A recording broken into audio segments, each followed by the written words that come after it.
Hello, my Hershey Kisses and my Teletubbies. Some people, they have gotten way too comfortable relying on government help. Rent paid, food stamps loaded, and they're not even trying to get work. I have a woman here who says she's allergic to work. She doesn't want to work. Change is definitely coming. The government is starting to tighten things up, and taxpayers, they are finally seeing a shift. And trust me when I tell you, taxpayers are happy. You have all of these people making babies, and the taxpayers are having to pay for it. Okay? And if you're an able-bodied person, this is what I'm saying, because I know that there are some people who genuinely need the help. But if you are an able-bodied person and you're capable, then it's time for you're capable of working. Help, it should be there for people who genuinely need it. Let me share this with you. And then I'd love your reaction, please. Now, she's complaining about how her food stamps went from $4,400 to $38. Let's listen.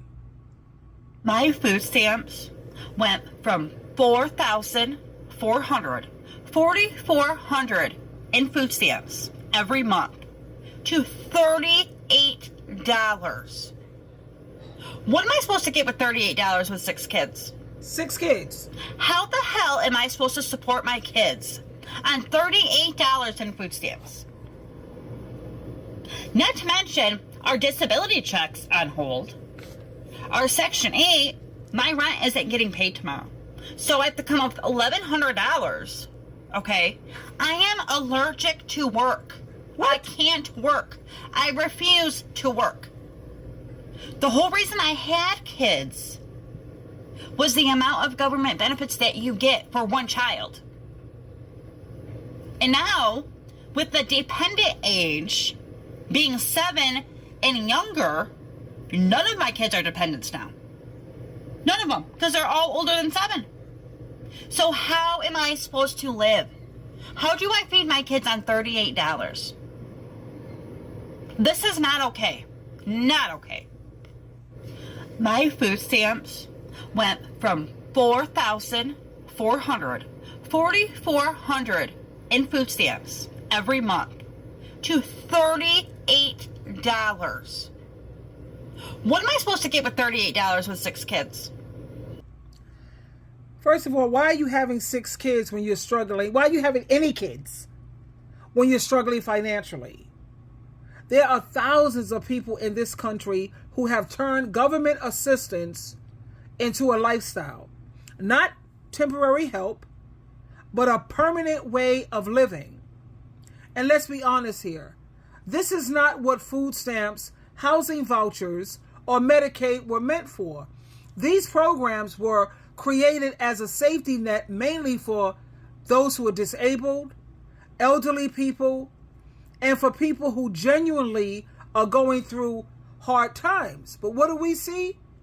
We see people who are physically healthy, fully capable of working, yet they refuse to even try to work. Why?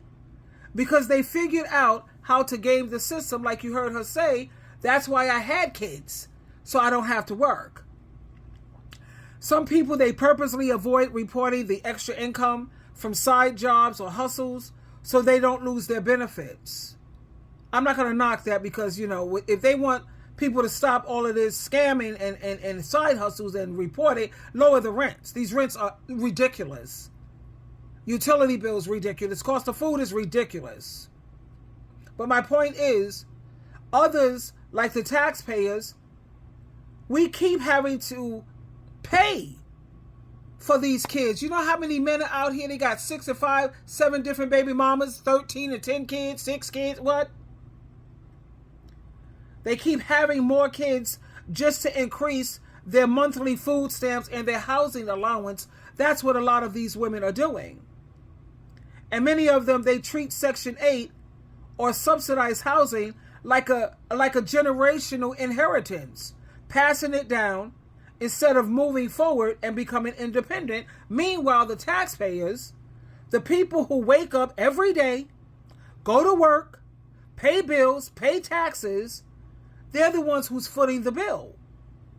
And you know what? A lot of us are sick and tired. I don't mind helping out people who are elderly or people who are veterans. They fought for this country, for God's sake. Put their lives out there.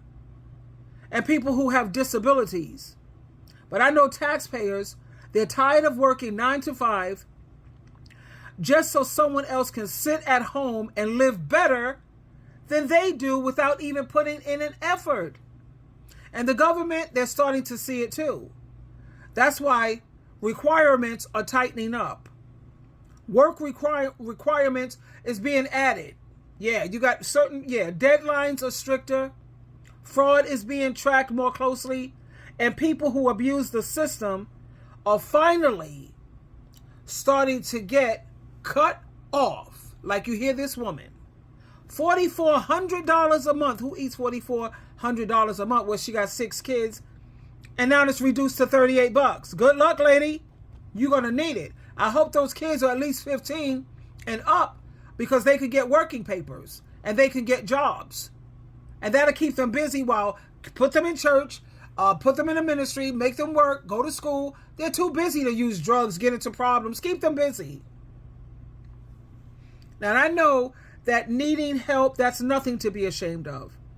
But staying on assistance for years and years with no plan to grow, that's not just hurting the system. It's robbing people of their potential. There's so much more that they are capable of. And I think it's a trap. It traps families into a cycle of poverty and dependency. And I think it's time that we stop normalizing laziness and start encouraging responsibility, work ethic, and real progress. Now, help, that's supposed to just be a bridge, not your destination. So please leave your comments and please support my channel, giving it a thumbs up, the likes, and all the above. And you can subscribe if you're not. I love you very much. Please, I want your critical review on this. And I'm just so interested in your reaction. Twinkle, twinkle, twinkle.